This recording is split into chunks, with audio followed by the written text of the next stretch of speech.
بسم اللہ الرحمن الرحیم۔ السلام علیکم ورحمۃ اللہ وبرکاتہ۔ آج کی تعلیم حکایت صحابہ رضی اللہ تعالیٰ عنہ، چیپٹر نمبر 11، پیج نمبر 177 سے ہے۔ حضرت زید بن ثابت رضی اللہ تعالیٰ عنہ کا حفظ قرآن۔ حضرت زید بن ثابت رضی اللہ تعالیٰ عنہ ان جلیل القدر صحابہ رضی اللہ تعالیٰ عنہ میں ہیں جو اپنے زمانے میں بڑے عالم اور بڑے مفتی شمار ہوتے تھے، بالخصوص فرائض کے ماہر تھے۔ کہا جاتا ہے کہ مدینہ منورہ میں قضا، فرائض، قرات میں ان کا شمار چوٹی کے لوگوں میں تھا۔ جب حضور اقدس صلی اللہ علیہ وسلم ہجرت فرما کر مدینہ منورہ تشریف لائے تو اس وقت کم عمر بچے تھے، 11 برس کی عمر تھی۔ اسی وجہ سے باوجود خواہش کے ابتدائی لڑائیوں بدر وغیرہ میں شرکت کی اجازت نہیں ہوئی۔ ہجرت سے 5 برس پہلے 6 سال کی عمر میں یتیم بھی ہو گئے تھے۔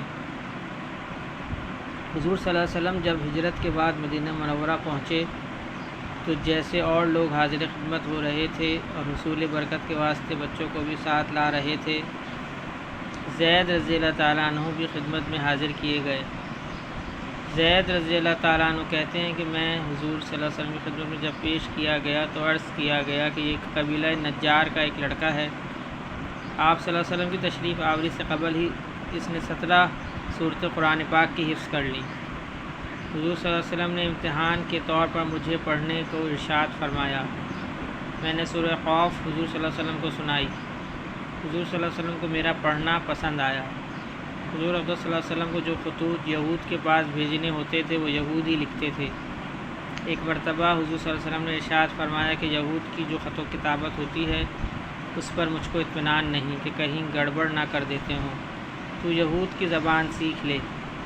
زید رضی اللہ تعالیٰ عنہ کہتے ہیں کہ میں صرف 15 دن میں ان کی زبان عبرانی میں کامل ہو گیا تھا۔ اس کے بعد سے جو تحریر ان کو جاتی وہ میں ہی لکھتا اور جو تحریر یہود کے پاس سے آتی وہ میں ہی پڑھتا۔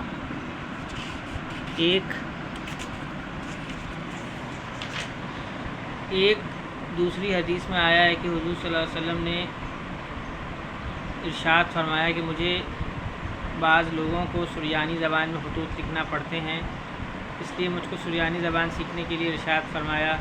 میں نے 17 دن میں سریانی زبان سیکھ لی تھی۔ اللہم صلی علی محمد وعلی آل محمد، اللہم اعنی علی ذکرک و شکرک و حسن عبادتک، اللہم حاسبنی حسابا یسیرا، اللہم ارفع عنا البلاء والوباء، رب ارحمہما کما ربیانی صغیرا، رب اغفر وارحم وانت خیر الراحمین۔ یا اللہ پاک جتنے لوگ اس دنیا سے جا چکے تمام مسلمانوں کی بخشش و مغفرت فرما دیجیے۔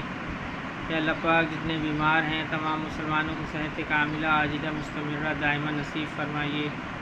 یا اللہ پاک جو پریشان حال ہیں سب کی پریشانی کو ختم فرمائیے۔ سبحان ربک رب العزت عما یصفون وسلام علی المرسلین والحمد للہ رب العالمین۔ آمین برحمتک یا ارحم الراحمین۔